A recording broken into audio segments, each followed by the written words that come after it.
ท่านผู้ฟังกำลังให้เกียรติรับฟังสถานีวิทยุเจียงใหม่มหานคร FM 107.25 เมกะเฮิรตซ์อันดับต่อจากนี้ไปเจิญอู้จ๋ากำเมืองกับดีเจคำเพชรเจ้า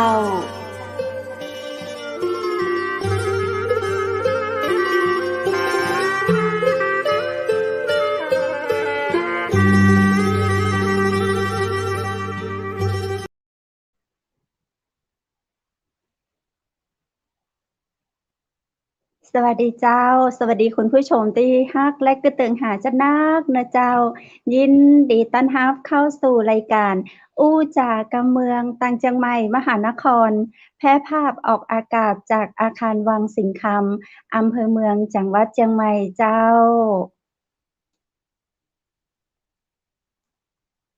คุณผู้ชมเจ้าวันนี้ปิ๊กมาปะกับข้าเจ้าดีเจคำเพชรเช่นเคยนะเจ้า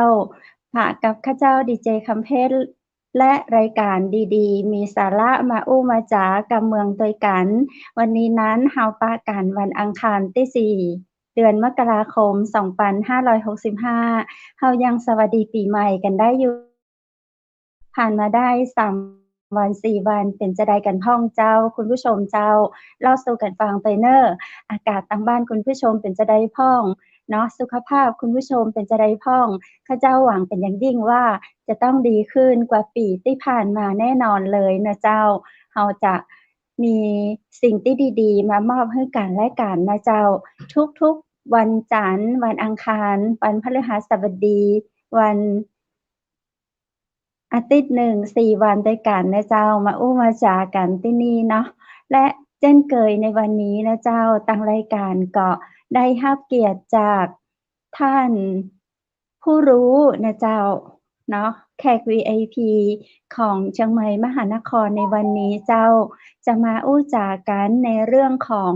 การขับเคลื่อนการประกาศด้วยด้านนวัตกรรมและเทคโนโลยีของสมุนไพรไทยในยุคปัจจุบันนี้นะเจ้าน่าจะเป็นครั้งที่5หรือครั้งที่6ได้นะเจ้าสำหรับท่านผู้รู้ในวันนี้นั้นหลายคนหลายท่านแฟนรายการเชียงใหม่มหานคร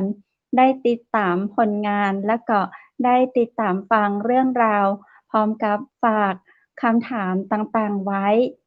ตลอดมานะเจ้าหลายเดือนเนาะที่เราได้มาเจอกับท่านแพทย์แผนไทยเภสัชกรปัญชาสุวรรณธาดานะเจ้าซึ่งท่านเป็นข้าเจ้าขออนุญาตฮ้องท่านเป็นพี่หมอมาตลอดนะเจ้าติดปากละฮ้องเพิ่นว่าพี่หมอนะเจ้าซึ่งท่านเป็นแพทย์แผนไทยประจำมูลนิธิศูนย์มะเร็งที่โรงพยาบาลอุดรธานีนะเจ้าในเรื่องของงานวิจัยในสารสำคัญของกัญชาและยาสมุนไพรแน่นอนดังนั้นนะเจ้าวันนี้เราก็จะมาฟังท่านในการขับเคลื่อนและประกาศด้านนวัตกรรมเทคโนโลยีของสมุนไพรไทยไปถึงที่ไหนจะได้แล้วเนาะณโอกาสนี้เจิญปากับแขก VIP พี่หมอวัญชาสุวรรณธาดายินดีต้อนรับเข้าสู่เชียงใหม่มหานครเจ้าครับผมสวัสดีสควัสรับดีเจ้าสวัสดีสวัสท่านดีผู้เจ้าดำเนินรายการนะครับแล้วก็กราบสวัสดีท่านผู้ชมผู้ฟังทางบ้านนะครับแล้วก็เพื่อนๆทางFacebook ของเชียงใหม่มหานครนะครับเดี๋ยวผมเองก็จะเดี๋ยวสักครู่ก็จะแชร์ Facebook ของเชียงใหม่มหานครเหมือนกันนะครับก็สวัสดีปีใหม่อีกครั้งหนึ่งนะครับขอให้ทุกท่านสุขภาพแข็งแรงนะครับมีความสุขกับปี2565นะครับปีเสือทองนะครับขอให้ทุกท่านสุขภาพดีครับครับขอบพระคุณเจ้าพี่หมอเจ้าแล้วดีเจบูธของเฮาอยู่ตังใดดีเจบูธอยู่ไหนเจ้าหายไปตังใดเดี๋ยวดีเจบูธจะมาเตี้ยวเป็นอย่างเจ้าเจิญพี่หมอเจ้าพี่หมอเจ้าวันนี้อยู่ที่จังหวัดไหนเจ้าวันนี้ผมอยู่ที่กรุงเทพมหานครนะครับอยู่ที่บ้านนะครับพอดีเพิ่งจะเสร็จภารกิจก็เลยเพิ่งจะ เอ่อว่างนะครับ แล้วก็ได้เข้ามาร่วมรายการพอดีวันนี้ต้องขอโทษทีครับเกิดอุบัติเหตุทางเรื่องของเทคนิคทางเครื่องของผมนิดนึงนะครับ ก็เลยเพิ่งจะจัดแจงเสร็จนะฮะก็ไม่รู้ว่าตอนนี้สกรีนนี้จะแชร์ขึ้นหรือเปล่าไม่แน่ใจเลยนะครับว่าภาพจะขึ้นได้ไหมนะครับต่อเลยครับคุณเพชรครับครับเจ้าตั้งกรุงเทพเป็นในพองเจ้าพี่หมอตอนนี้ทางกรุงเทพมหานครเองก็อย่างที่ว่านะครับพอผ่านพ้นเรื่องของเทศกาลปีใหม่ไป ย่างมาได้ 3-4 วันเนี่ยก็อย่างที่เห็นครับมีข่าวเรื่องของการแพร่กระจายของเชื้อนะครับก็ถือว่าเป็นอะไรที่ต้องพึงระวังนะครับแล้วก็ประชาชนเองก็ต้องเซฟตัวเองนะครับทุกภาคนะครับแนะนำให้พี่น้องประชาชนดูแลตัวเองมากกว่าปกตินะครับเพื่อที่จะให้สุขภาพเราผ่านพ้นเชื้อหวัดระบาดครั้งนี้ไปให้ได้ด้วยกันนะครับก็ขอให้ทุกท่านดูแลสุขภาพให้ดีครับที่เชียงใหม่เป็นไงครับหนาวไหมครับตอนนี้เจ้าอากาศหนาวเจ้าต้องใส่เสื้อแขนยาวทั้งวัน ทั้งวันเจ้าถุงเท้าอย่างวันนี้จะต้องอันนี้ขนาดว่าข้าเจ้าอยู่ตังในบ้านในออฟฟิศในสถานที่ทำงานเจ้าถ้าตังนอกนี้ถ้ามีลมโชยๆแหมก็จะยิ่งหนาวพี่หมอได้ขึ้นมาตังเหนือก็เจ้าผมมีกำหนดการจะบินขึ้นลำปางครับวันที่6นี้นะครับเป็นการไปปฏิบัติภารกิจเฉพาะวันถือครับก็จะบินต้องเตรียมเสื้อแขนยาวนะเจ้าแจ็คเก็ตอ๋อครับขอบคุณมากที่แนะนำครับตั้งเหนือหนาวเจ้าครับวันนี้เรามีครับเชิญเลยครับใช่จะเฮาอู้กันในเรื่องของสมุนไพรมาเนาะเป็นที่น่าสนใจของพี่น้องประชาชนตั้งเหนือตั้งอีสานตั้งภาคกลางตั้งภาคใต้สนใจกันมามากขนาดเลยเจ้าถามถึงเรื่องของสมุนไพรกัญชาเจ้าพี่หมอครับคือพี่หมอเล่าให้ฟังก่อนก็ได้เจ้าว่าเป็นไปถึงไหนแล้วเจ้าตอนนี้ในการขับเคลื่อนด้านกระแสของสมุนไพรกระแสของกัญชาเนี่ยกำลังเป็นที่นิยมสวัสดีครับคุณหมอครับสวัสดีครับคุณวุฒิครับสบายดีเนาะสบายดีครับผมเป็นไงปีใหม่ไปเที่ยวไหนมาครับอ๋อไม่ได้ไปเที่ยวไหนครับอยู่กรุงเทพครับผมทำงานโทษทีครับพวกนี้เกิดขัดข้องทางอุปกรณ์อิเล็กทรอนิกส์นิดหน่อยครับผมผมก็พยายามจะขึ้นแชร์สกรีนอยู่นะครับแต่ว่าเหมือนทางโน้นต้องปล่อยให้ผมแชร์ก่อนไหมหรือว่ายังไงเพราะผมพยายามแชร์ขึ้นแล้วตัวสกรีนยังไม่ขึ้นนะครับอ๋อแชร์สกรีนใช่ไหมครับเดี๋ยวนะครับคุณหมอเปิดคุณหมอเปิดหน้าสไลด์ไว้ตรงวินโดว์ได้ไหมครับผมเปิดตรงวินโดว์โอเคเปิดหน้าสไลด์ให้มันขึ้นโชว์ตรงวินโดว์แล้วคุณหมอกดแชร์สไลด์ครับกดแชร์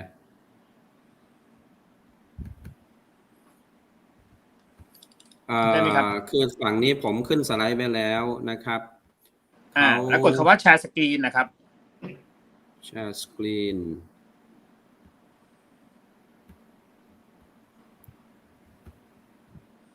ครับแชร์สกรีนเขาก็จะเป็นหน้าจอเล็กขึ้นมาเนาะก็ไปกดช่อง Windows ใช่ไหมครับWindows ครับผมก็จะเห็นสไลด์ของคุณหมอป่ะครับผมมองไม่เห็นสไลด์ของตัวเองมันเห็นแต่ VP เชียงใหม่เห็นไหมครับเดี๋ยวนะครับก็มาแล้วครับผมเห็นแล้วใช่ไหมฮะคุณหมอต้องกดไปที่วินโดว์ของสไลด์คุณหมอที่มันอยู่ที่หน้าวินโดว์สักครู่นะครับใกล้จะเห็นแล้ว กำลังเดินทางกลางคืนมืดหน่อยสไลด์จริงๆวันนี้ผมทำสไลด์ไว้ดีมากเลยนะผมทำสไลด์ไว้ค่อนข้างดีช่วยพี่หมอครับเพราะว่าจะแชร์ให้ฟังเรื่องของสมุนไพรมันจะพัฒนาไปได้อย่างไรและจะขับเคลื่อนประเทศได้อย่างไรเนี่ยครับซึ่งมันเป็นประโยชน์ต่อผู้ใช้สมุนไพรน่าสนใจมากนะครับแล้วก็เป็นประโยชน์ต่อแพทย์แผนไทยไม่ขึ้นครับคุณวุฒิครับคนไทยเลยถ้าอย่างนั้นผมขออ่านสไลด์ทางนี้เลยได้ไหมฮะ คุณรุธเห็น ได้ ตอนนี้ยังเห็นผมปกติอยู่ใช่ไหมครับ ปกติ เห็นครับ เจ้า โอเค แต่กล้องขึ้นสูงไปหน่อยอะค่ะ พี่หมอ กล้องผมเหรอก ล้ ฮะ องใช่ค่ะ โอเค อันนี้ ครับ โอเคเลยเจ้าเมื่อกี้เห็นเพดาน ครับ เลยสว เดี๋ยวย ผมขออนุญาตเล่าเลยเพราะว่าเหมือนกับผมพยายามแชร์แล้วมันไม่ได้นะครับคุณวุฒิ อืม เนาะได้ไหมครับ เรา เจ้า คุยกันเลยได้ไหมจะได้ไม่ ได้ เสีย เล เวลาย เจ้า นะครับ เจ้า คืออย่างนี้ครับทุกท่าน ครับ ครับต้องเรียนให้ทราบว่าเวลานี้เนี่ยภาวะของประเทศเราที่อยู่ในเรื่องของผมใช้คำพูดอยู่3ส่วนก็คือ health crisis นะครับแล้วก็เรื่องของ economic crisis แล้วก็ double crisis health crisis ก็คือมันเกิดภาวะวิกฤตสุขภาพเกิดขึ้นครับคุณวุฒิพอเป็นภาวะวิกฤตสุขภาพทุกอย่างมันชะลอไปหมดเลยภาค ใช่ อุตสาหกรรมก็ติดตามมานะครับคนตกงานแผนกต่างๆของโรงงานก็หยุดอันนี้คือเป็นสิ่งที่ปฏิเสธไม่ได้นะครับขณะเดียวกันมันเกิดดับเบิลไครซิสคือมันเป็นวิกฤตท่ามกลางวิกฤตอันนี้สำคัญเลยนะครับเราก็เลยมามองเรื่องของทฤษฎีการแก้ไขเศรษฐกิจอันนี้มันนักเศรษฐศาสตร์เขาจะรู้ดีหลักการเขาจะแก้ด้วย3ทฤษฎีนะครับแต่มีทฤษฎีตัว V นึกภาพถึงตัว V นะครับคือลงแล้วก็ขึ้นนะครับแล้วก็ตัว U เศรษฐกิจตกลงแล้วก็ค่อยๆสโลปแล้วก็ค่อยขึ้นแล้วก็ตัว W นะครับคือลงขึ้นแล้วก็ลงแล้วก็ขึ้นอีกครั้งหนึ่งแต่ว่าสถานการณ์แบบนี้เนี่ยมันค่อนข้างจะลำบากเพราะว่ามันเกิดจากภาวะของสุขภาพซึ่งมันจะเป็นกลไกที่ไปฉุดให้ทุกอย่างเขาชะงักนะครับฉะนั้นตัวที่แก้ได้มันเป็นทฤษฎีนึกถึงภาพของตัว K ทฤษฎี K นี่นักเศรษฐศาสตร์จะทราบดีนึกถึงตัวชี้เด่นของตัว K ที่มันวิ่งขึ้นนะครับมันหมายถึงว่ามันมีอยู่อย่างหนึ่งที่มันสวนกระแสขึ้นท่ามกลางวิกฤตตอนนี้เศรษฐกิจเป็นวิกฤตแบบนี้สิ่งที่มันสวนกระแสมันก็คือเรื่องของพืชสมุนไพรเรื่องของสิ่งที่ทำให้คนสุขภาพดีเป็นสิ่งเดียวที่เราต้องพึ่งเลยนะครับฉะนั้นเนี่ยตัวนี้แหละครับคือเรื่องของสมุนไพร1ดูแลเยียวยาตัวเองได้2ดูแลเยียวยาคนรอบตัวเราคนในองค์กรของเราแล้วก็รวมถึงขับเคลื่อนไปถึงในระดับของมหาภาคได้ถ้าสุขภาพคนดีเนี่ยทุกอย่างจะกลับมาขับเคลื่อนต่อได้อันนี้ต้องยอมรับแบบนี้นะครับเพราะฉะนั้นณเวลานี้เราต้องเอาเรื่องสุขภาพไว้ก่อนเลยซึ่งเดี๋ยวจะเป็นโซ่ที่ทำให้อย่างอื่นเดินตามนะครับทีนี้พอมองเรื่องของสมุนไพรที่จะผลักดันให้สุขภาพดีเนี่ยมันไม่ใช่แค่ให้คนสุขภาพดีอย่างเดียวมันสามารถต่อยอดในรูปของเศรษฐกิจได้นะครับเหตุผลก็คือว่าประเทศไทยในสมัยที่พุทธศาสนาเผยแพร่มาทางชมพูทวีปเนี่ยโดยพระเจ้าอโศกมหาราชเนี่ยได้ส่งพระมาเผยแพร่พระพุทธศาสนารู้ไหมครับว่าเขาตีธงคำว่าดินแดนสุวรรณภูมิเนี่ยคือประเทศไทยเลยนะครับโดยมีใจกลางอยู่ที่นครปฐมเลยใจกลางของสุวรรณภูมิเนี่ยเขาปักหลักที่นครปฐมมีหลักฐานทางประวัติศาสตร์นะครับก็คือว่าองค์พระปฐมเจดีย์กับธรรมจักรวางหมอบอันนี้ชัดเจนเลยนะครับมีวังจันทร์ทีนี้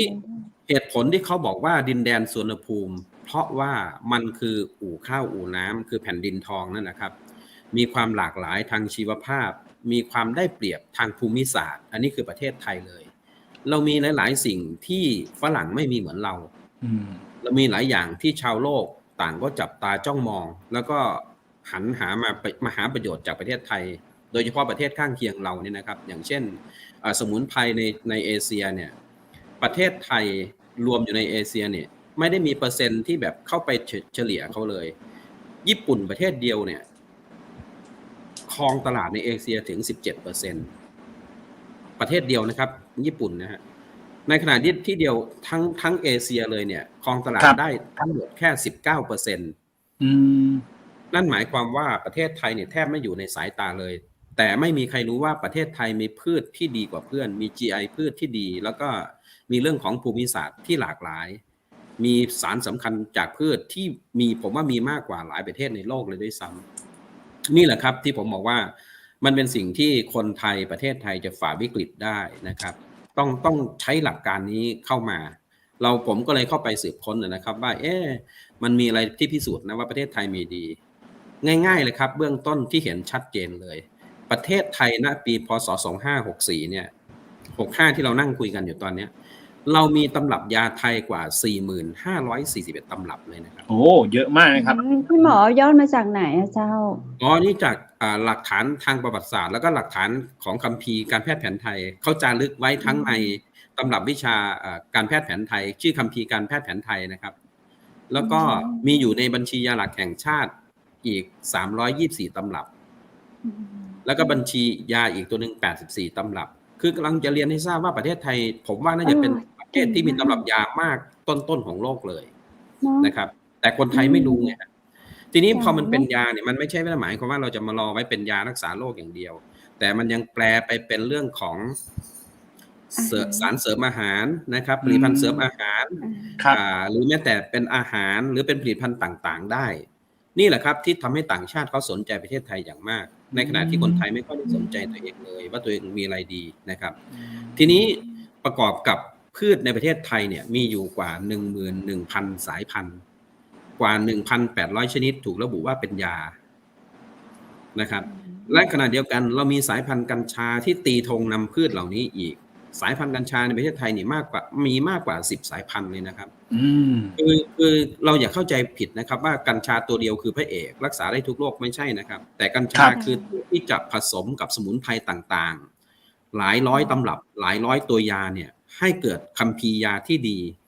แล้วไปแปลเป็นผลิตภัณฑ์ต่างๆเสริมอาหารผลิตภัณฑ์เสริมสร้างภูมิคุ้มกันให้แข็งแรงอย่างเงี้ยนะครับถ้ามองให้ดีเนี่ยประเทศไทยสามารถที่จะทดแทนการสั่งเข้าของยากลายเป็นประเทศที่ส่งออกได้อันเนี้ยมันมีนัยยะอยู่แต่ว่ามันมีข้อแม้นะครับว่าเราจำเป็นจะต้องลงมาศึกษาพืชสมุนไพรอย่างจริงจังอย่างที่วันนี้ผมจะยกตัวอย่างให้เห็นเลยว่าแล้วเราจะทำยังไงคนต้องถามแน่นอนท่านผู้ชมทางบ้านที่ชมอยู่หรือว่าท่านที่ฟังทางวิทยุจะต้องตั้งคำถามว่าแล้วอาจารย์บัญชาจะให้ทำยังไงเราต้องมาเขาเรียกว่าทำการ analysis นะครับก็คือการวินิจฉัยวิเคราะห์ให้เห็นให้แตกซะก่อนว่าเราจะทำอะไรแล้วเรามีอะไรดีอยู่ในประเทศไทยนะครับเบื้องต้นนะครับคุณบุตรครับเรามีภูมิปัญญาที่เป็นตำรับยาพื้นบ้านนะครับเรามีตำรับยาไทยที่เป็นของดั้งเดิมอยู่เราต้องนำมาวิเคราะห์แล้วหาหลักวิทยาศาสตร์ชี้แจงให้เห็นไม่จำเป็นต้องไปทำยาหรอกครับเพราะว่าทำยานี้ยากเหลือเกินไหนจะเจอกฎหมายเจอต่างๆคุณมาทำเป็นเรื่องของเขาเรียกว่าอาหารนะครับมันเป็นทางออกครับพอเป็นผลิตภัณฑ์เสริมอาหารได้มันก็ทำให้คนเนี่ยสุขภาพแข็งแรงสามารถต่อยอดในเชิงธุรกิจได้อีกเยอะแยะเลยโดยเฉพาะอย่างยิ่งตอนนี้องค์กรภูมิปัญญาการแพทย์แผนไทยที่ผมอยู่ในองค์กรแล้วผมก็ได้ร่วมกับภาคเอกชนด้วยเพื่อขับเคลื่อนนะครับเรากำลังทำการเซอร์ติฟายตำรับยาไทยโดยที่เปิดโอกาสให้หมอไทยก็ดีหรือหมอแผนปัจจุบันหรือผู้ที่สนใจอย่างเช่นคุณเพชรคุณวุฒิเนี่ยสนใจอยากจะทำผลิตภัณฑ์แล้วเข้ามาปรึกษาเราให้คำปรึกษาฟรีผมเน้นย้ำว่าฟรีไม่มีค่าใช้จ่ายและทำการวิเคราะห์ตำรับให้เห็นด้วยว่าควรจะเข้ายาแบบนี้ตั้งตำรับลักษณะอย่างนี้แล้วได้ผลอย่างไรให้เข้ามาปรึกษาเราได้ครับเราไม่มีค่าใช้จ่ายจริงๆมาได้เลยแล้วมีพืชสมุนไพรที่เราจะแนะนำที่มันอยู่ในประเทศไทยตั้งเยอะแยะเนี่ยที่จะก่อเกิดงานได้ในระดับมหาภาคผมเน้นย้ำไม่ใช่แค่ระดับจุลภาคนะครับในระดับมหาภาคเลยช่วยกันขับเคลื่อนภูมิปัญญาของไทยขึ้นมานะครับให้เป็นการสร้างภูมิคุ้มกันให้กับคนไทยทั้งประเทศนะครับโดยเป็นการกระตุ้นเศรษฐกิจด้วยนะครับตรงนี้แหละฮะคือปัจจุบันเนี่ยเท่าที่ผมเก็บข้อมูลล่าสุดเนี่ยตลาดสมุนไพรในโลกเนี่ยมีมูลค่าประมาณ 1.3 แสนล้านดอลลาร์สหรัฐเสียดายวันนี้สไลด์ผมขึ้นไม่ได้นั่นเลยครับหรือประมาณ4 ล้านล้านบาทนะครับเป็นตลาดที่กำลังเติบโตอย่างยิ่งเลยนะครับครับซึ่งประเทศไทยที่ผ่านมาถูกต่างชาติสั่งสมุนไพรที่เป็นรูปของพืชวัตถุจากเราไปเราก็ขายให้เขาไปงั้นแหละครับไม่เคยมาทำการ add value หรือทำให้เกิดมูลค่าอะไรเลยขณะเดียวกันเขาสั่งพืชเราไปแล้วเขาผลิตเป็นผลิตภัณฑ์ขายกลับมาให้เราอีกเราซื้อของตัวเอง Made in Thailand เลยอ่ะพี่หมอยังงั้นเลยถูกต้องเลย Made in Thailand ชัดเจนเลยครับเวลานี้คืออันนี้หมายถึงไงครับคุณหมอขอแบ่งนิดนึงคือหมายถึงเอาสารสกัดของเราไปทำเหรอครับ เขานำพืชเขานำพืชวัตถุที่เป็นพืชจากประเทศไทยไปประเทศไทยก็ขายไปในนามพืชวัตถุแล้วเขาผลิตถูกเลย ผลิตภัณฑ์กลับมาขายให้เราหรือแม้แต่เป็นยามาขายให้เรา ครับครับ คือมันเห็นแล้วมันน่าช้ำใจจริง เนาะ ๆนะครับ ใช่ เปอร์เซ็นต์ที่ ตาไง ฝั่งจอผมเนี่ยมันน่าสนใจมากเลยในเอเชียนะครับเอเชียทั้งหมดครองตลาดสมุนไพร 19%ประเทศญี่ปุ่นประเทศเดียวครอง 17%ฝรั่งเศสครอง 13% นะครับแล้วก็ยุโรป 12% แล้วก็มีอเมริกาเหนือ 11% มีเยอรมันเป็นตลาดใหญ่สุดนะครับ 28% นะครับเขาสนใจได้กี่เปอร์เซ็นต์นะคะประเทศไทยไม่อยู่ในประเทศไทยถูกรวมในเอเชียครับรวมในเอเชียทั้งหมด 19% รวมอยู่กับญี่ปุ่นอ๋อคุณหมอครับอย่างนี้แสดงญี่ปุ่นประเทศเดียว 17% เลยครับอย่างเยอรมันเนี่ยเราที่เราได้ข่าวญี่ปุ่นไม่ได้รวมในส่วนเอเชียเยอรมันเป็นบริษัทเป็นประเทศที่ผลิตยาเยอะเนาะญี่ปุ่นเขาจะมีปริมาณของเขาส่วนต่างหากนะครับเยอรมันประเทศเดียว 28% เลยนะครับโอ้โหจริงๆฝรั่งที่เป็นเยอรมันเนี่ยเขาสนใจมานานมากเขาสั่งจากเราใช่ไหมคะจากหลากหลายประเทศนะครับเพียงแต่ว่าเขาเป็นประเทศที่ใช้สมุนไพรเป็นหลักเขาไม่ได้ใช้เคมีสักเท่าไหร่นะครับประเทศที่เขาเจริญแล้วนะครับกราฟต่อมาเนี่ยยิ่งน่าตกใจนะครับประเทศไทยนำเข้าสารสกัดสมุนไพรจากต่างประเทศปี 2564 4,267 ล้านบาทโอ้โหได้นำขณะเดียวกันส่งออกเป็นผลิตภัณฑ์ที่คนมีเริ่มทำเนี่ยแค่300 กว่าล้านนะครับมันต่างกันฟ้ากับได้เนาะโอ้โห4,000 กว่าล้านกับ300ครับคือได้กำไรแบบกี่ร้อยพันเท่าอ่ะคือผมมานั่งเห็นข้อมูลแล้วอันนี้เป็นข้อมูลชัดเจนนะครับจากกรมศุลกากรเลยกรมศุลกากรข้อมูลณปี 2564 เดือนธันวาคมเลยนะครับผมก็เลยเกิดเอะใจเฮ้ยนี่มันเกิดอะไรขึ้นประเทศไทยกำลังนอนเฝ้าอะไรอยู่ไม่รู้ว่าตัวเองมีดีใช่ไหมฉะนั้นมันถึงเวลาที่คนไทยต้องลุกขึ้นมาครับลุกขึ้นมาแล้วจะไปพึ่งใครมาพึ่งนักวิชาการแบบพวกผมเนี่ยมาปรึกษาได้เลยถ้าอย่างคุณวุฒิอยากมีผลิตภัณฑ์แต่ทำไม่เป็นใช่ไหมครับคุณวุฒิก็มาปรึกษาผมก็จะเล่าให้ฟังจะเอาข้อมูลทางวิทยาศาสตร์ให้ดูเอาข้อมูลทางตำรับให้ดูว่าคุณวุฒิพืชลักษณะอย่างนี้มันออกฤทธิ์แบบนี้พูดง่ายว่าเราจะสอนให้เลยนะครับผมกำลังร่วมกันกับท่านประธานมูลนิธิของโรงพยาบาลมะเร็งอุดรธานีจัดทำเป็นหลักสูตรนะครับเราจะเทรนให้ผู้ที่สนใจสมุนไพรเทรนให้กลุ่มแพทย์แผนไทยด้วยที่ต้องการสร้างตำรับไทยหรือเรื่องของกลุ่มซัพพลิเมนต์ที่เป็นหลักวิทยาศาสตร์เนี่ยครับแล้วเราจะให้ข้อมูลเต็มที่เลยเพื่อสนับสนุนให้ทำผลิตภัณฑ์เหล่านี้ออกมาเบื้องต้นขายในกลุ่มคนไทยด้วยกัน70 ล้านคนนี้ก่อนครับแล้วก็ขายให้กับกลุ่มประเทศข้างเคียงหรือถ้ามีศักยภาพที่ดีส่งออกได้ยิ่งดีเราสนับสนุนหมดนะครับอันนี้ผมอยากฝากคุณวุฒิเป็นกระบอกเสียงนะหรือแม้แต่ตัวคุณวุฒิเองสนใจมาเรียนรู้ที่เราได้เลยนะครับครับก็คือผมมองว่าเราต้องนำสิ่งที่เรามีอยู่มา add value แต่ว่าก็ต้องมาคุยกันนะครับตอนนี้เรามีทำเป็นหลักสูตรขึ้นมาให้เรียกว่าหลักสูตร SWOT Analysis มันเป็นหลักการของการทำธุรกิจเลยผมมองว่าถ้าเราผลักดันเรื่องข้อมูลอย่างเดียวผลักดันเรื่องสมุนไพรอย่างเดียวโดยที่ไม่เทรนเรื่องธุรกิจเลยเดี๋ยวเขาจะไปไม่เป็นใช่ไหมครับผมก็เลยเชิญนักวิชาการที่เชี่ยวชาญที่เป็นระดับอาจารย์สอนเชิงธุรกิจสอนธุรกิจเนี่ยเข้ามาสอนให้ผมก็เข้าไปอบรมมาด้วยก็เป็นการทำ SWOT Analysis คือการวิเคราะห์ครับวิเคราะห์จุดแข็งวิเคราะห์จุดอ่อนวิเคราะห์โอกาสครับคุณวุฒิแล้วก็วิเคราะห์อุปสรรคซึ่งมานั่งวิเคราะห์ดูจริงๆประเทศไทยเหมาะสมมากนะครับจุดแข็งของประเทศไทยคือมีสมุนไพรที่ดีฝรั่งมีไม่เหมือนเราหาง่ายต้นทุนต่ำด้วยนะครับครับแล้วก็จุดอ่อนเป็นจุดอ่อนที่แก้ไขได้นะครับอย่างเช่นยังไม่มีการทำเซอร์ติฟายยังไม่มีการทำเป็นชัดเจนสนับสนุนพวกนี้มันเป็นเรื่องที่แก้ไขได้ไงครับอย่างเช่นขาดการสนับสนุนทางนักวิชาการพวกผมก็ยินดีสนับสนุนข้อมูลนะฮะอย่างภาครัฐเองท่านก็มีการกระตุ้นเรื่องของแหล่งเงินทุนดอกเบี้ยพิเศษอะไรเงี้ยก็ลองติดต่อได้ที่ธนาคารหลายๆแห่งนะผมว่าภาครัฐท่านก็ให้ความสำคัญอยู่หรอกนะครับเพียงแต่ว่า ด้วยกระแสอื่นๆมันหลายกระแสนะครับก็เลยถูกลดหรือเงียบไปเรื่องของการสนับสนุนพวกนี้นะครับแล้วก็โอกาสนี่โอ้โหเยอะมากเลยครับคู่แข่งยังไม่มีนะครับการเข้าสู่ประเทศไทยกำลังจะก้าวเข้าสู่สังคมผู้สูงอายุอย่างเป็นทางการอันนี้เรียนให้ทราบนะครับนั่นหมายความว่าประเทศเราต่อไปเขาจะว่ากันด้วยเรื่องของสุขภาพพวกเรา 3-4 คนที่คุยกันอยู่ใน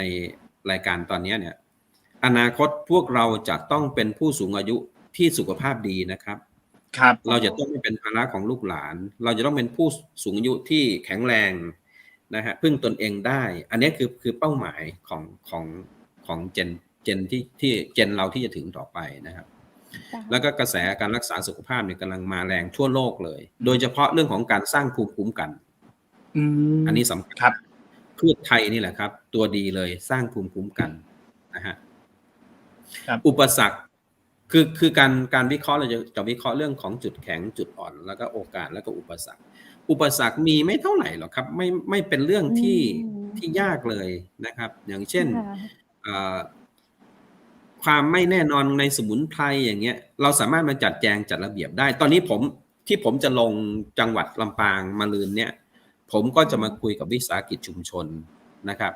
เราจะกระตุ้นให้วิสาหกิจชุมชนเข้าใจพืชที่เป็น GI แต่ละท้องถิ่นเข้าใจคุณสมบัติของพืชแล้วก็รวมกันปลูกแล้วก็จะมีภาคเอกชนเข้ามาซื้อเพื่อไปแปลเป็นคุณภาพของสมุนไพรที่ดีออกมาเป็นเรื่องของสารเรื่องของผลิตภัณฑ์เสริมอาหารอย่างเงี้ยนะครับตรงนี้สำคัญเลยจริงๆผมฝากคุณเพชรกับคุณวุฒิด้วยช่วยเป็นกระบอกเสียงครับได้เลยครับประกาศวิสาหกิจชุมชนใดที่สนใจให้ติดต่อมาที่สถานีคุณเพชรได้คุณเพชรติดต่อมาที่ผมได้เลยข้อมูลนี้ต้องเป็นวิสาหกิจชุมชนถ้าเป็นแบบภาคเอกชนหรือบริษัทห้างอะไรแบบเรียกว่าอะไรอ่ะบุคคลอะไรอย่างนี้ได้ไหมคะ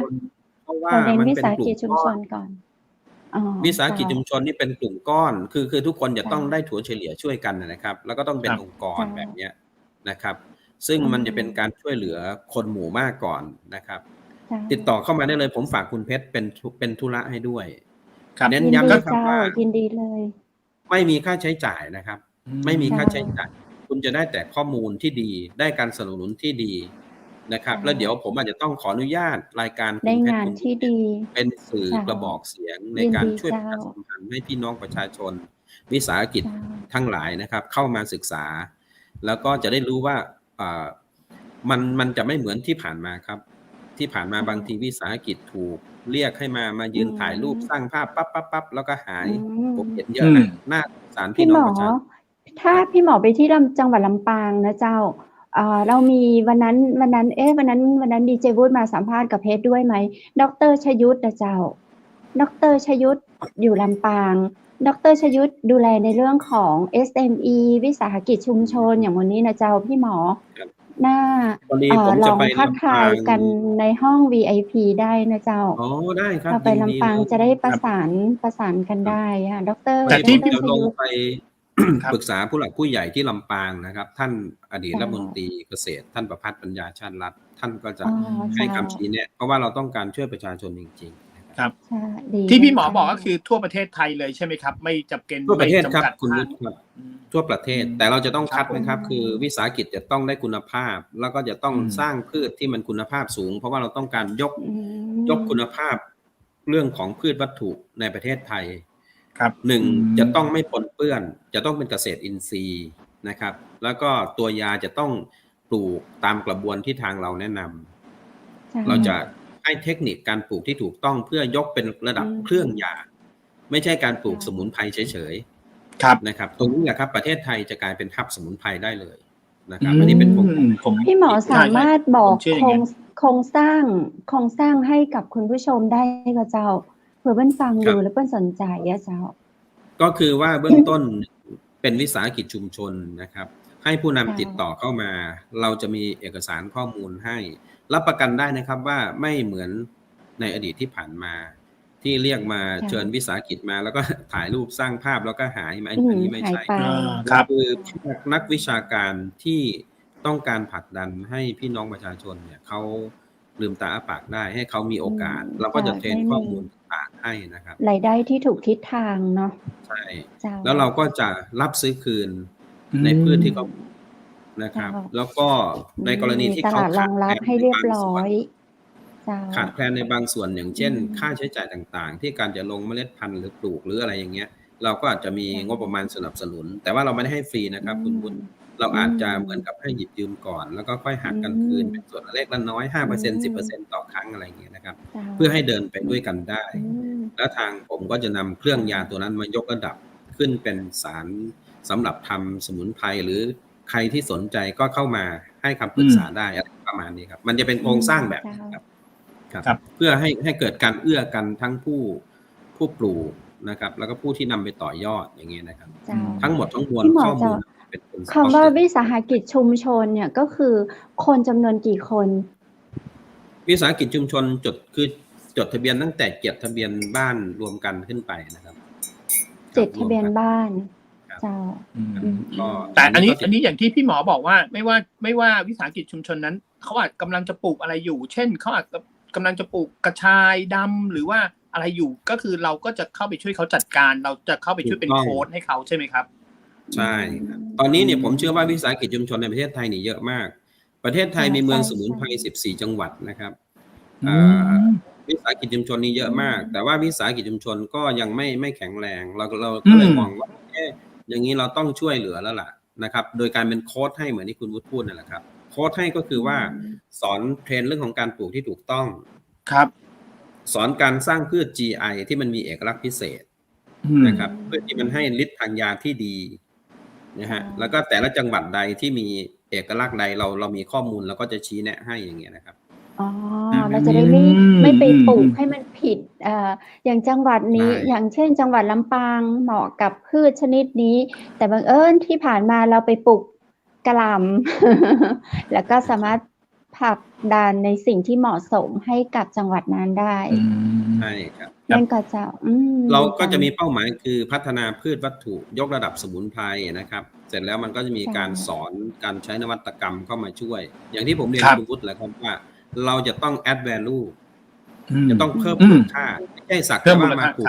ปลูกสมุนไพรเสร็จเอาแบบนั้นทื่อๆไปส่งเขาเลยไม่ใช่เราจะมาเพิ่มมูลค่าขึ้นให้มันเป็นคุณค่าทางยาให้มันเป็นคุณค่าทางสารออกฤทธิ์ที่จะไปผลิตเป็นผลิตภัณฑ์เสริมอาหารได้อะไรเงี้ยนะครับโดยที่มันก็จะมีหน่วยงานเข้ามาเกี่ยวข้องอย่างเช่นเรื่องของการขออย.ที่ถูกต้องนะครับเรื่องของการผ่านทดสอบมาตรฐานตรงนี้ต้องทำนะครับถ้าเราทำได้ตรงอย่างนี้มันจะเกิดการพัฒนาอย่างถาวรและยั่งยืนแล้วที่สำคัญปลายทางคือผู้บริโภคในประเทศเราเนี่ยจะได้บริโภคสินค้าที่สะอาดปลอดภัยมาจากต้นฉบับที่ดีนะครับอย่างเช่นต้นทางเป็นเกษตรอินทรีย์ปลายทางผู้บริโภคเขาก็ไม่ต้องมานั่งเสี่ยงต่ออะไรอีกใช่ไหมครับตอนตรงนี้ครับออร์แกนิกมาคนก็จะเกิดงานนะฮะก็ต้องใช้พื้นที่ตั้งแต่แค่ไหนขึ้นไปอ่ะพี่หมอข้อมูลของวิสาหกิจชุมชนเนี่ยรวมกันถึง7ทะเบียนบ้านเนี่ยไม่จะเป็นต้องผืนเดียวใหญ่ๆนะครับมีคนละแปลง2แปลงรวมๆกันปลูกกระจายอยู่ก็ได้ต้องเป็นองค์กรนะครับรวมกันเป็นองค์กรแล้วก็มารับข้อมูลแล้วก็เทรนนะครับตอนนี้ผมกำลังเซตทีมอยู่จะมีทีมเจ้าหน้าที่ที่คอยให้ข้อมูลอันนี้เรียนให้ทราบก่อนไม่ใช่ของภาครัฐนะครับเราคือภาคเอกชนเพราะว่าภาคเอกชนจะขับเคลื่อนได้ดีกว่าเรียนให้ตรงๆเลยและที่สำคัญเราไม่ทำให้ชาวบ้านต้องเดือดร้อนนะครับเราไม่ได้มาสร้างภาพสวยงามอะไรทั้งสิ้นแต่เราจะผลักดันให้พวกเขาเดินได้ให้พี่น้องเดินได้แล้วก็เราก็เดินไปด้วยกันประเทศอย่างเราเนี่ยเราก็จะมาพัฒนาแล้วส่งออกไปยังต่างประเทศอย่างเงี้ยนะครับเราต้องต่อโซ่ต่อยอดกันแบบนี้หรือถ้าผู้ใดสนใจทำผลิตภัณฑ์ก็มาคุยทางผมก็ให้คำปรึกษาสามารถต่อยอดโดยการสร้างผลิตภัณฑ์ให้กับตัวเองอีกได้อย่างนี้ครับคุณเพชรครับมองเห็นภาพผมจะยกตัวอย่างให้เห็นนะครับว่าแม่ริมเชียงใหม่เนี่ยน่าสนใจทางจะยกตัวอย่างให้เห็นนะครับว่ามันไปได้หลายวงการมากเลยนะครับวงการยานะครับแล้วก็วงการที่เป็นเรียกว่าซุปเปอร์ฟู้ดเคยได้ยินซุปเปอร์ฟู้ดไหมครับอย่างเช่นมะขามป้อมอยู่บนต้นมันไม่มีค่าเลยครับแต่พอไปเก็บมามันเริ่มเป็นยาละเพราะมันมีการพิสูจน์สารว่ามันให้วิตามินซีสูง มันจะเป็นยาแล้วมีมูลค่ามากกว่านั้น ถ้าเราไปทำเป็นสารสกัดจากมะขามป้อมหรือเครื่องดื่มหรือผลิตภัณฑ์จากมะขามป้อมสำหรับเสริมอาหารให้ร่างกายเราได้รับภูมิคุ้มกันที่ดีอะไรอย่างเงี้ยมันต้องต่อยอดให้เป็นนะครับแล้วก็เรื่องของprocessed food มันก็ไปได้ในเรื่องของพืชสมุนไพรเนาะเครื่องดื่มสมุนไพรนะครับก็มีนะฮะแล้วก็ส่วนหนึ่งตอนนี้เขากำลังทำนิยมกันเรื่องของสปาธุรกิจสปาเนี่ยเขาใช้พืชสมุนไพรในการทำลูกประคบเยอะมากนะครับเรามีลูกค้าต่างประเทศที่เขาติดต่อเข้ามาเยอะมากเลยคือในลูกของประคบเปิดออกมาก็เต็มไปด้วยสมุนไพรครับ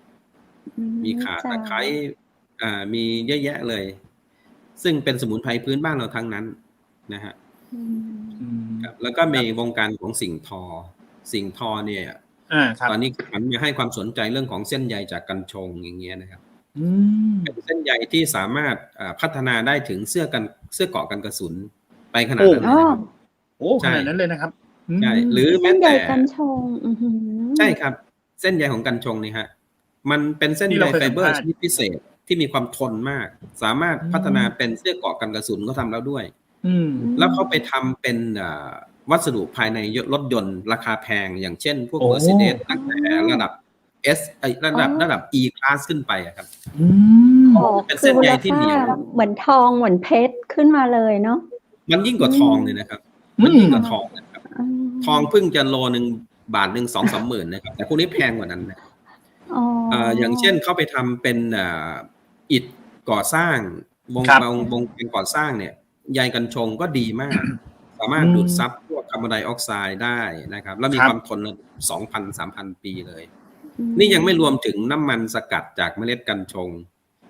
ยังไม่รวมถึงสารสำคัญพวกกลุ่ม CBD ที่สกัดได้จากพืชกัญชงที่ผมพูดนี่มันแพงกว่าทองนะครับใช่มันยิ่งกว่าทองนะครับประเทศไทยคือทองคำเขียวชัดเลยนะครับที่เราพูดนะครับรวมถึงที่พี่หมอบอกเนี่ยก็คือทุกอย่างเนี่ยมันจะเพิ่มมูลค่าขึ้นจากเดิมที่แบบว่าปลูก1 ไร่เอาปลูกเป็น1 ไร่จะได้ประมาณสัก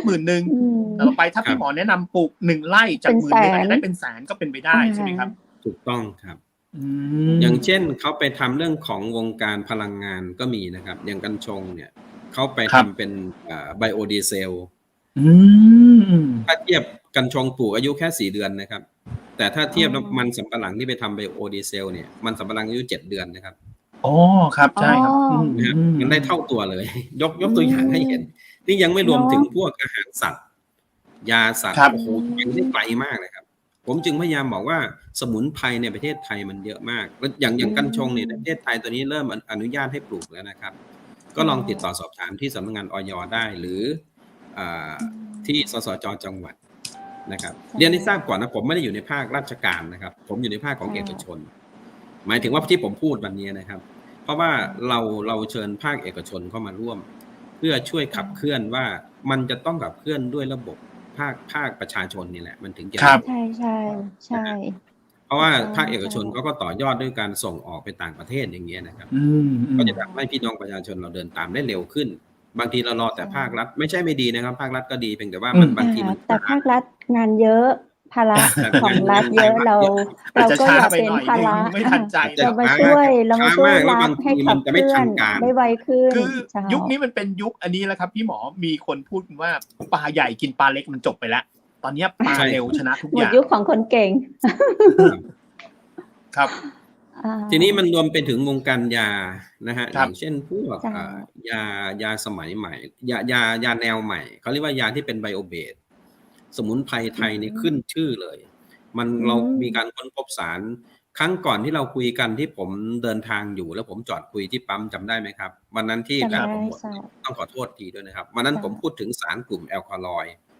ใช่ที่ค้นพบอยู่ในพืชสมุนไพรเนี่ยรู้ไหมครับว่าเขาค้นพบสารเหล่านี้มันมีนัยสำคัญมันมีงานวิจัยชัดเจนนะครับว่ามันสามารถต้านเซลล์มะเร็งได้เลยมันอยู่ในพืชนะครับพริกไทยดีปรีบ้านเราเลยนะครับอยู่ในพริกไทยอยู่ในดีปรีอยู่ในพืชง่ายๆอย่างเงี้ยซึ่งผมมองว่าอย่างเช่นถ้าเราเอาพริกไทยมาสักกิโลนึงขายก็คงจะได้ไม่กี่บาทนะครับใช่ครับเป็นสกัดเป็น สารสำคัญอย่างพริกไทยเนี่ยมันราคามันหลายเท่าตัวเลยในการสร้าง นั่นสิครับ ทางยาเนี่ยนะฮะฉะนั้นผมฝากประชาสัมพันธ์ถึงผู้ที่สนใจฝากประชาสัมพันธ์ถึงครูบาอาจารย์แพทย์แผนไทยที่มีอยู่ 30,000 ท่านทั่วประเทศนะครับหรือแม้แต่ครูบาอาจารย์แพทย์แผนปัจจุบันที่ท่านสนใจอยากจะทำผลิตภัณฑ์ในเชิงสมุนไพรรักษาสุขภาพซึ่งมันล้อไปกับเรื่องของภาวะสุขภาพณปัจจุบันเนี่ยนะครับซึ่งผมมองว่ามันเป็นกระแสเดียวที่จะสวนกระแสนะฮะสวนกระแสได้เลยอยู่ในทฤษฎี K ที่ผมพูดถึงในเบื้องต้นเข้ามาครับเข้ามาปรึกษาเราครับเราจะทำเป็นศูนย์เรียนรู้ให้เราจะมีข้อมูลนักวิชาการคอยให้ข้อมูลอันนี้ไม่ใช่ข้อมูลแบบเพ้อฝันหรือมาสร้างภาพเอาหน้าใดๆทั้งสิ้นไม่เกี่ยวเลยนะครับติดต่อเข้ามาได้เลยแล้วท่านจะเห็นว่าเราช่วยท่านจริงนะครับแล้วเราก็จะมีการผสมผสานนวัตกรรมแนะนำเข้าให้แล้วเราก็จะโกออนไปด้วยกันคือไปได้ทั้งผู้ปลูกผู้ผลิตนะครับแล้วก็ผู้ที่จำหน่ายแล้วก็วนอยู่ในประเทศเราคนตั้ง70 ล้านคนนะครับ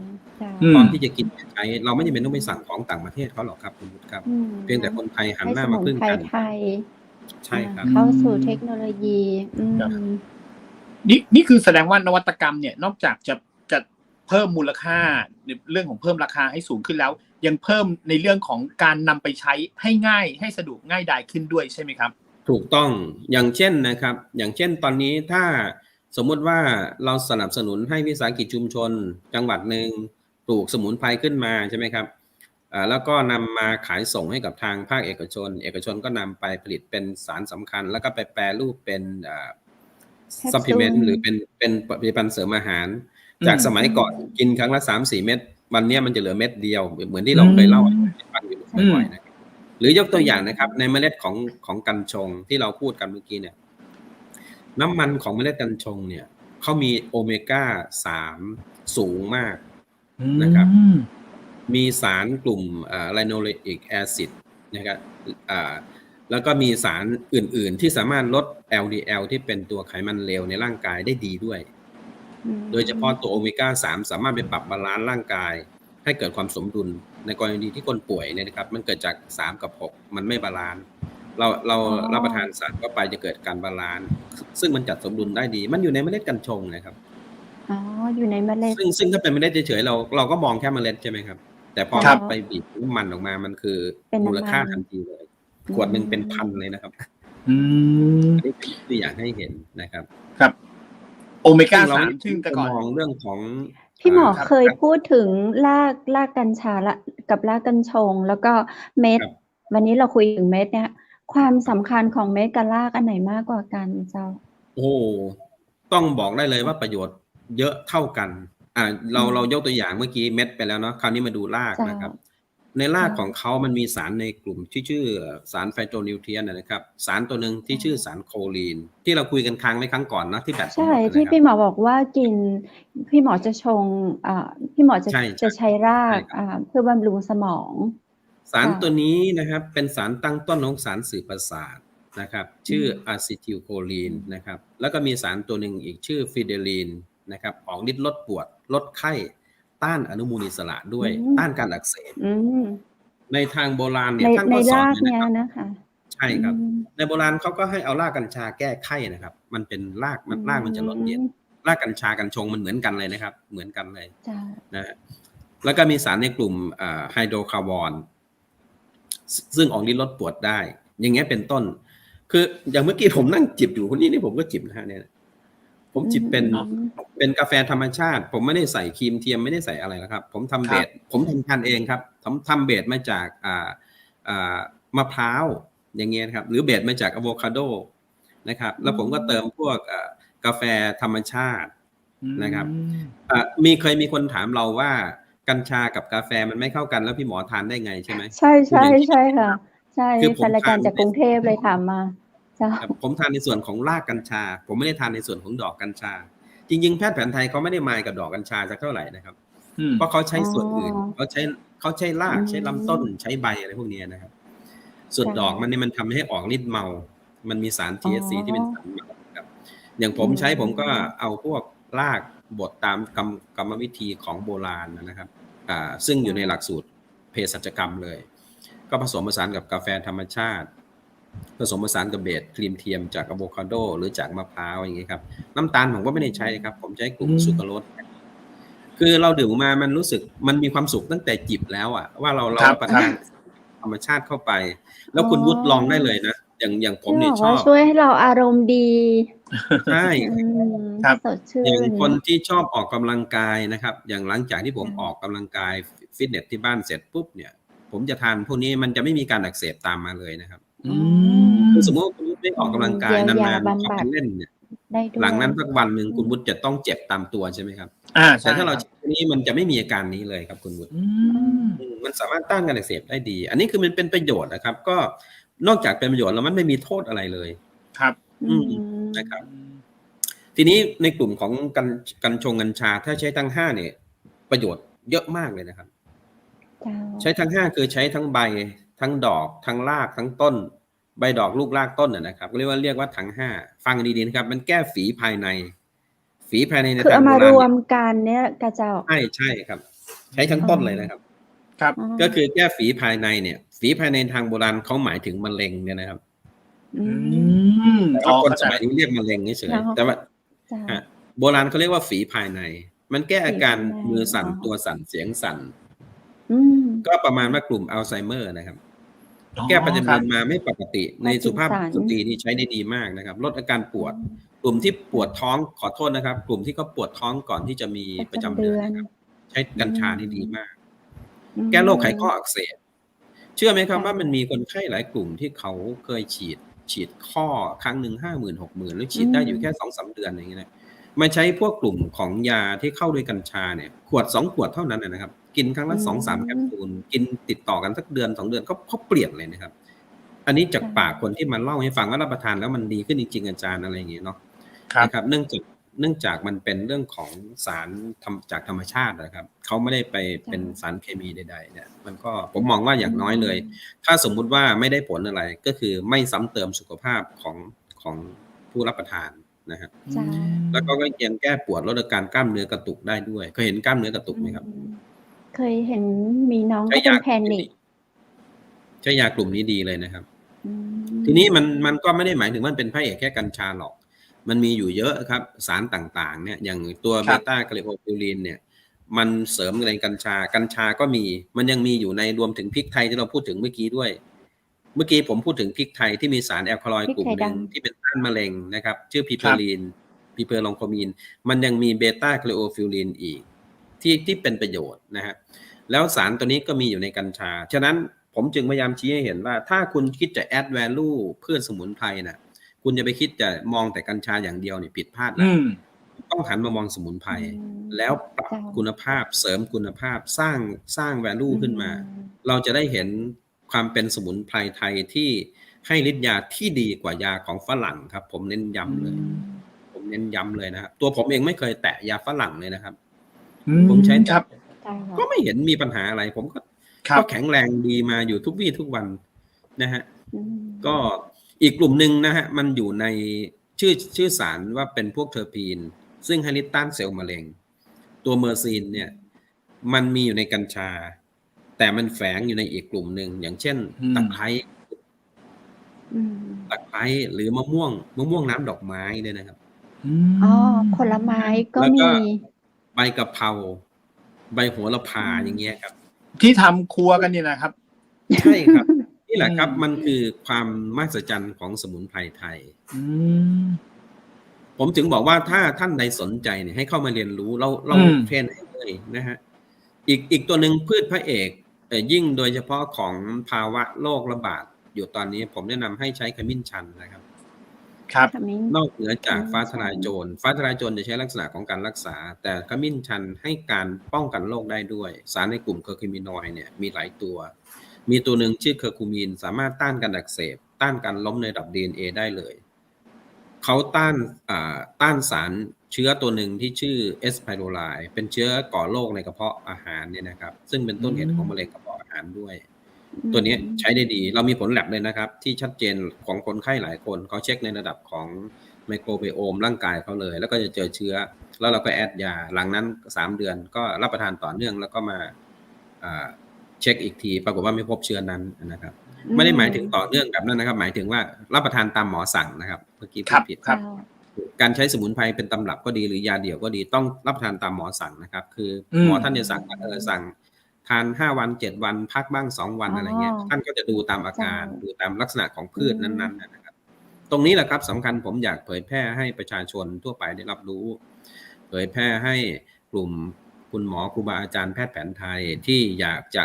ยกระดับของยาสมุนไพรไทยขึ้นไปสู่นวัตกรรมนะครับเราจะเปิดสอนเป็นหลักสูตรนะครับตอนจัดหลักสูตรเสร็จผมอาจจะฝากคุณวุฒิประชาสัมพันธ์เราจะจัดหลักสูตรละประมาณ30ท่านสำหรับหมอน่าสนใจมากดู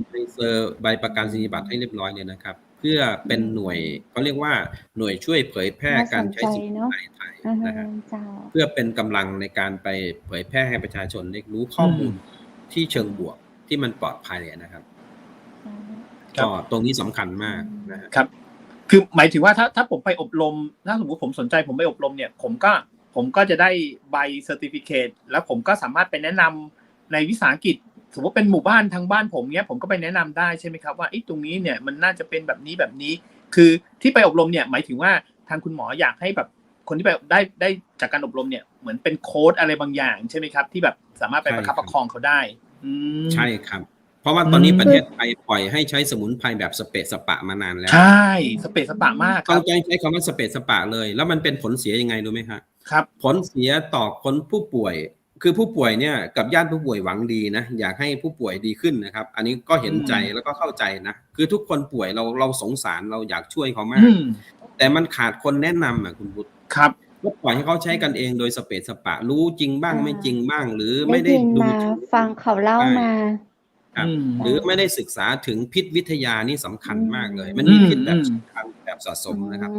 บางครั้งพิษแบบสะสมยังไม่ออกคุณไปกินคุณก็นึกว่าไม่มีปัญหาอะไรแล้วกินไปสุดท้ายมันมาเกิดปัญหาทีหลัง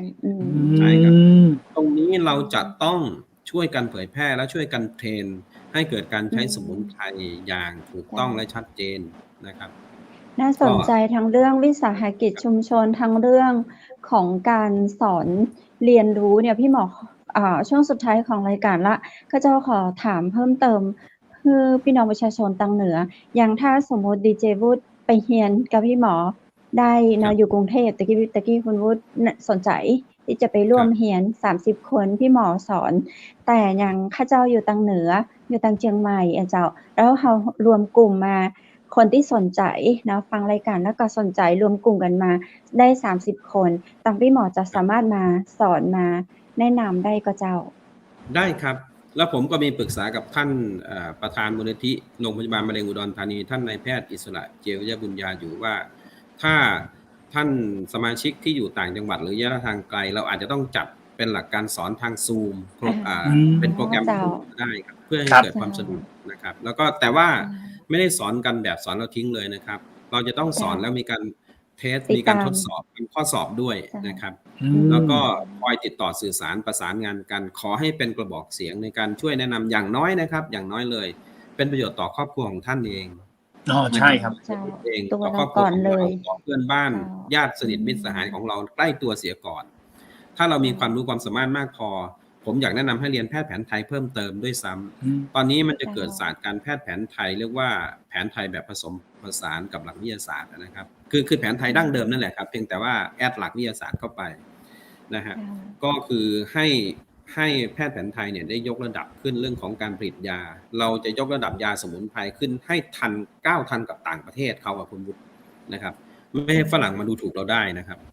อันนี้คือศักยภาพของคนไทยมีนะครับแล้วศักยภาพตอนนี้เรามีกี่โรงเรียนพี่หมอพอรู้ก็เจ้า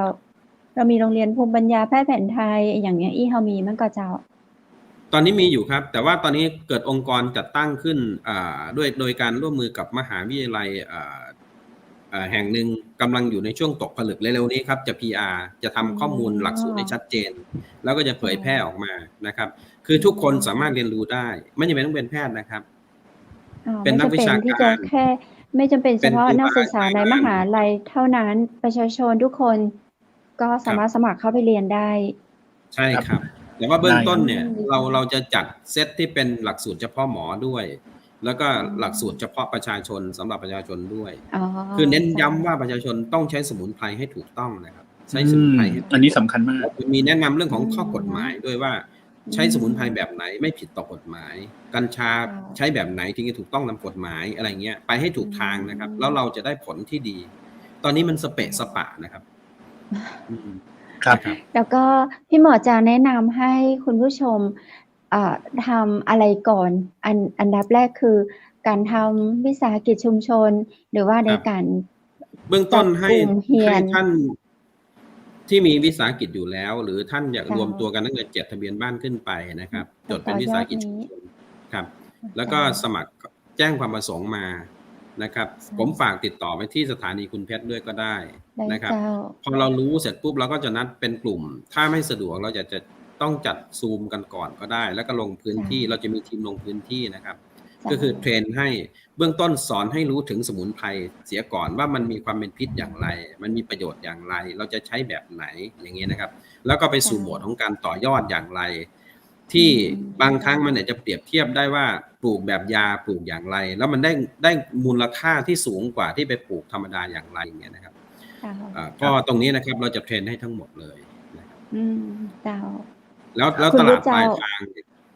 ปลายทางเราก็มีให้นะครับ ก็คือเรามีการส่งออกอย่างเงี้ยนะครับ เราก็จะเดินไปด้วยกันครับ เป็นภาคเอกชนที่เข้ามาขับเคลื่อน อันนี้ผมมีความโชคดีพอดีมีเอกชนหลายบริษัทเขาเห็นงานของผมแล้วเห็นว่าเป็นประโยชน์ต่อแผ่นดินนะครับเขาก็ให้ความร่วมมือมาว่าอาจารย์เซตมาเลยเขาพร้อมที่จะรับซื้อคืน แต่ต้องเป็นพืชที่คุณภาพสูงเหมือนอาจารย์เซตนะอะไรอย่างเงี้ยนะครับ ตรงนี้ครับมันจะเกิดงานได้เลยนะครับ ครับผม พี่หมอเจ้าคุณผู้เจ้า ส่วนเชิงลึกของการ รายการ ต่อย ละ อดนวัตกรรมเนี่ย เจ้า เชิงลึกของการต่อยอดนวัตกรรมเนี่ยเรามีเทคนิคนะครับถ้าสู่โหมดตรงนั้นแล้วเรามีการเรียนการสอนนะเรามีการแนะนำเลยการวิเคราะห์ตำรับยาทำอย่างไร หมายถึงตำรับยาสมุนไพรนะครับเดี๋ยวจะเข้าใจผิดไม่ใช่หมายถึงว่าไปทำผิดหลักเภสัชนะครับแต่หมายถึงว่าการเข้าตำรับยาสมุนไพรเบื้องต้นพืชตัวไหนจะไม่ขัดกับตัวไหนสารอะไรจะไม่เกิดพิษต่อร่างกายอย่างเงี้ยสามารถทำเองขึ้นมาได้อย่างเงี้ยนะครับแต่ถ้าท่านอยากต่อยอดในเชิงธุรกิจท่านก็สามารถไปขอความเห็นจากอย.นะฮะให้อย.ท่านแนะนำในการจดทะเบียนอะไรเงี้ยครับก็จะเป็นประโยชน์ต่อประชาชนครับ ครับ พี่หมอเจ้าช่วงสุดท้ายของรายการแล้วคุณวุฒิเจ้าข้าเจ้าเดี๋ยวเราคงจะต้องมาขออู้กับตังพี่หมอว่าถ้าพี่หมอมีเวลาเนาะถ้าเราจะรอแบบ1 เดือนให้พี่หมอมาพบคุณผู้ชมตังเชียงใหม่มหานครเราก็มองมันจะจ้าก็คุณวุฒิเนาะในช่วงของการช่วยเหลือคนไทยในการใช้สมุนไพรถ้าเป็นไปได้ถ้าพี่หมอมีเวลาเนาะเชียงใหม่มหานครมีเวลาอาจจะเป็นสัปดาห์เป็นสัปดาห์อย่างนี้เนาะเดี๋ยวลองปรึกษากับทางทีมงานให้พี่หมอได้มาเนาะเผยแพร่ในเรื่องของนวัตกรรมและเทคโนโลยีของสมุนไพรไทยเพื่อทันสมัยแล้วก็ทันยุคในปัจจุบันนี้ถ้า1 เดือนมีเรื่องค้างสิข้าเจ้าว่ามันจะจ้ามันรอกันเมิน เดี๋ยวลองปรึกษาซึ่งตอนนี้โครงการเราขยับล่วงหน้าไปไกลมากนะครับครับก็มันล้ำไปไกลคืออยากให้ทำให้เร็วตัวเปิ้ลมาตันใช่เจ้าเดี๋ยวจะตัวเปิ้ลมาตันพี่หมอวันนี้หมดเวลาแล้วขอพี่หมอฝากประชาสัมพันธ์ถึงพี่น้องประชาชนแล้วก็เดี๋ยวเราประสานงานกันอาจจะเป็นอาทิตย์หน้าหรือว่าอาทิตย์ต่อไปอาทิตย์เป็นอาทิตย์อะไรอย่างนี้หรือว่าทุกอาทิตย์หรือเปล่าเนาะเดี๋ยวเราลองปรึกษากันดูเจ้าวันนี้ขอพี่หมอเจ้าขอพี่หมอฝากอย่างถึงพี่น้องประชาชนเจิญเจ้าก็ขอฝากถึงพี่น้องประชาชนเกษตรกรนะครับผู้ที่สนใจเรื่องของการปลูกพืชสมุนไพรผู้ที่สนใจอยากพัฒนายกระดับพืชสมุนไพรเพื่อเขาเรียกว่าแอด value ก็คือการเพิ่มมูลค่านะครับสามารถร่วมโครงการของเราได้ผมขออนุญาตฝากเป็นธุระไว้ที่สถานีของทางดีเจวุฒิกับดีเจเพชรนะครับติดต่อไว้ที่นี่ได้เลยถ้าท่านมีความพร้อมเรื่องของการเป็นวิสาหกิจชุมชนหรือมีความสนใจก็สอบถามเข้ามาเรายินดีให้คำปรึกษาแล้วก็จะเทรนเรื่องของการปลูกพืชที่ถูกต้องให้ปลูกพืชในเชิงเกษตรอินทรีย์ทำอย่างไรไปต่อยอดแบบไหนพัฒนาอย่างไรอันนี้เป็นหน้าที่ที่เราดูแลให้ท่านเน้นย้ำนะครับไม่มีค่าใช้จ่ายนะครับแล้วก็ถ้าท่านทำจริงจัง ทางภาคเอกชนที่เขาสนับสนุนเราอยู่เขาสามารถมีงบประมาณช่วยให้ท่านเดินต่อได้นะครับโดยที่เป็นลักษณะของการพึ่งพาซึ่งกันและกันนะครับก็สามารถต่อยอดได้นะครับอันนั้นในเชิงลึกเลยนะครับก็ติดต่อจะมีการเรียนการสอนเป็นหลักสูตรให้นะครับก็ติดต่อมาได้ครับเน้นย้ำนะครับเร็วๆนี้เลยนะครับเพราะว่าเราจะไม่ได้พูดอย่างเดียวขณะที่เราคุยกันอย่างนี้โครงการเราก็เดินไปเรื่อยๆเรื่อยๆใช่ครับทุกอย่างต้องไวยินดีแล้วก็ตื่นเต้นไปกับคนที่สนใจเนาะนะทางรายการเราก็จะไม่นิ่งดูดายเดี๋ยวทีมงานเราก็จะประสานกับพี่หมอให้มีเวลามาพูดคุยกันอย่างต่อเนื่องเพิ่มเติมขึ้นมาปลูกสมุนไพรเทียบกันดูกับการทำอย่างอื่นนะครับเราจะเห็นผลได้ที่มันแตกต่างกันนะครับพี่หมอคำถามมาสุดท้ายเขาถามว่าขมิ้นชันขมิ้นขาวขมิ้นเหลืองอันนี้เราจะตอบในครั้งหน้าหรือว่าตอบอันนี้เลยขมิ้นเนี่ยในประเทศไทยมีหลายสิบสปีชีส์เลยมันเป็นพืชในตระกูลเดียวกันเป็นกลุ่มคาคูมาลองกานะครับตรงเนี้ยท่านจะเห็นในหลักสูตรถ้าท่านติดต่อเข้ามาเราจะสอนให้รู้ว่าเขาเรียกว่าขมิ้นชันหน้าตาอย่างไรขมิ้นเหลืองหน้าตาแบบไหนสารสำคัญแตกต่างกันอย่างไงอย่างเงี้ยนะครับพญาว่านคืออะไรอย่างเงี้ยขมิ้นนางคำเป็นแบบไหนตรงนี้เยอะนะครับโอ้ต้องศึกษาโดยละเอียดแล้วนะเรื่องนี้เอาเป็นว่ามาเรียนนี่สนุกเลยแหละครับสนุกมากแล้วก็ตื่นเต้นแล้วที่สำคัญมันเป็นประโยชน์ต่อสุขภาพเราด้วยนะครับใช่ครับเราก็จะเป็นหมอให้ตัวเราเองได้ด้วยเนาะใช่หมอที่ดีที่สุดในตัวเรานะครับเพื่อครอบครัวนะครับผมเอาแค่เล็กครอบครัวเราแนะนำอะไรได้ถูกต้องก็โอเคแล้วล่ะครับครับ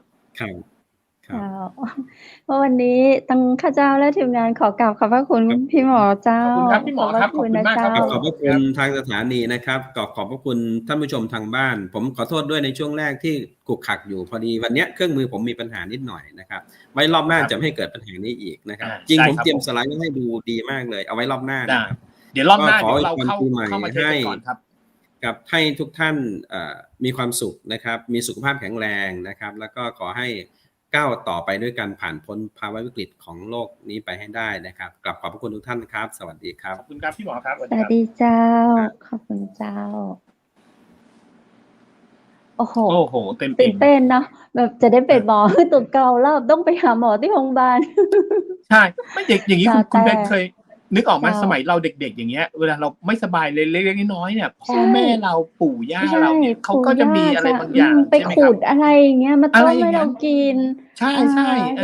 ผมจำได้เลยนะคุณเพชรคุณย่าผมนี่เราไม่เห็นได้กิน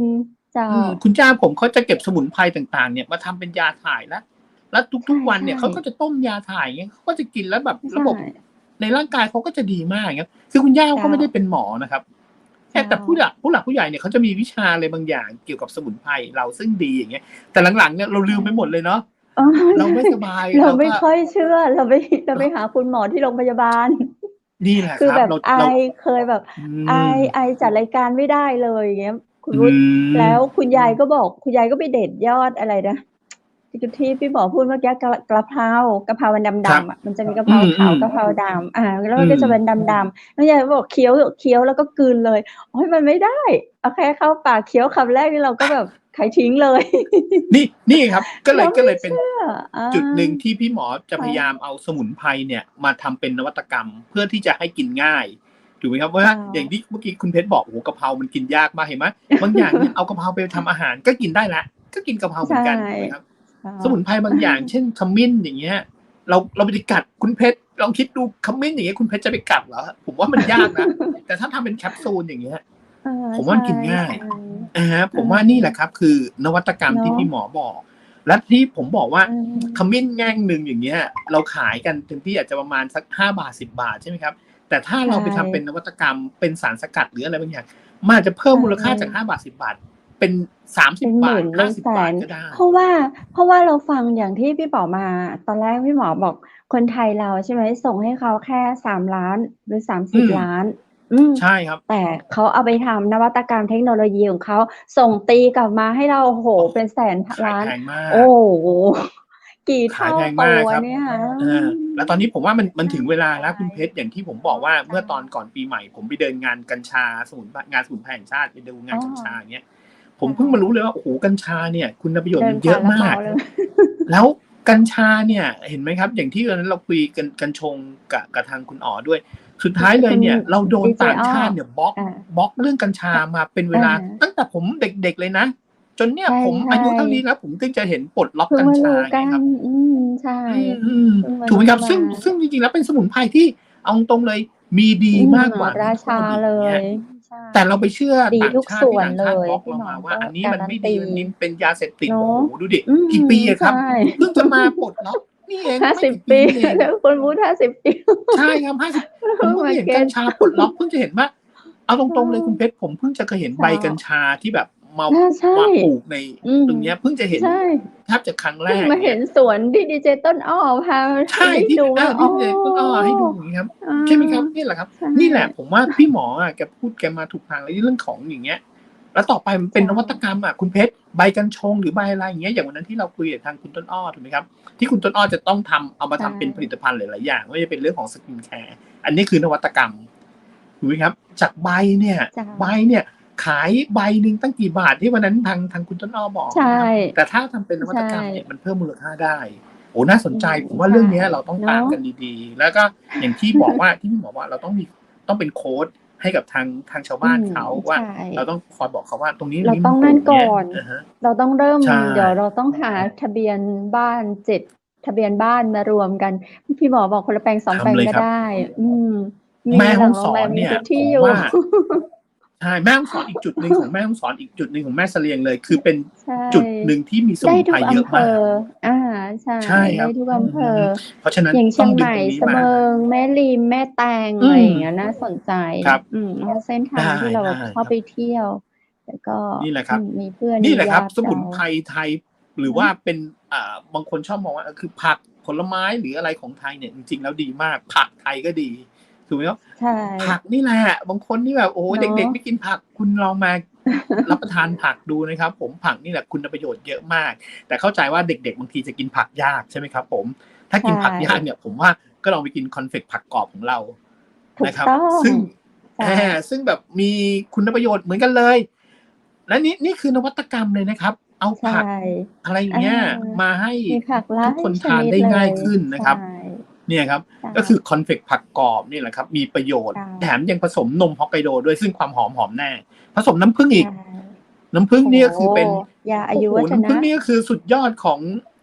งสมุนไพรเหมือนกันใช่ไหมครับใช่นี่แหละครับผมคอนเฟกต์ผักกรอบฝากไว้เลยนะครับผมวันนี้คุยกับพี่หมอเรื่องนวัตกรรมคอนเฟกต์ผักกรอบก็คือนวัตกรรมเหมือนกันครับติดต่อได้นะครับผม0612890112นะครับผมและอีกเบอร์หนึ่งคือ0856163199ครับฝากไว้ด้วยครับคอนเฟกต์ผักกรอบครับคุณบุ๊ดฝากขนมข้าเจ้ากับฝากโรงแรมแม่เสลียงเวียงงามตัวนะเจ้านักท่องเที่ยวนักธุรกิจนะเจ้าหรือว่าจะมาแอลโซนตั๋วมีแขกพิเศษของท่านกะแนะนำโรงแรมแม่เสลียงเวียงงามได้นะเจ้าเปิดบริการตลอด24 ชั่วโมงติดต่อได้ที่0536214444เจ้าและข้าเจ้าก็ขอขอบคุณผ้างามๆจากร้านผ้าพื้นเมืองชุดไทยใหญ่นะเจ้าแม่ฮ่องสอนติดต่อสอบถามรายละเอียดได้ที่0826166889เจ้าเปิ้นบริการเจ้าและขายทั่วไทยเจ้าขอขอบคุณคุณผู้ชมที่อยู่ติดตามและให้กำลังใจเฮามาเนาะคุณวุฒิ1 ชั่วโมงกว่าๆในวันนี้เจ้าก็ติดตามรับชมในเรื่องของยานวัตกรรมใหม่เนาะเป็นยาฮ้องว่าอย่างอาหารเสริมติดตามเลยนะเจ้าด้านนวัตที่จะเอามาทำนวัตกรรมและเทคโนโลยีของสมุนไพรทางจังหวัดมหานครจะนำพี่หมอมาเล่าสู่ให้ฟังในโอกาสต่อไปก็เดี๋ยวเราก็จะแจ้งตามในปฏิทินของเราเนาะติดตามได้ทาง Facebook ทางเพจแล้วก็ทาง YouTube เชียงใหม่มหานครสำหรับวันนี้หมดเวลาของข้าเจ้าดีเจคำเพชรดีเจบูธและทีมงานเชียงใหม่มหานครและเจ้าป้ากันใหม่ในวันพรุ่งนี้สำหรับวันนี้ขอให้คุณผู้ชมนอนหลับฝันดีราตรีสวัสดิ์เจ้าสวัสดีครับ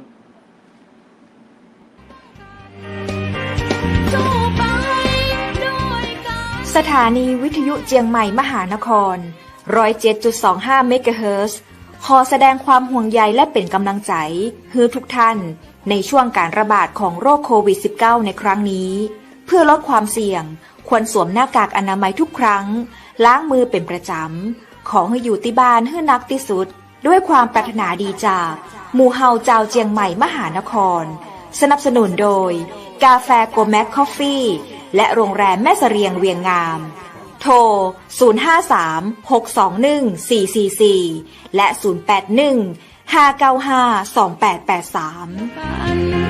เราจะฝ่าฟัน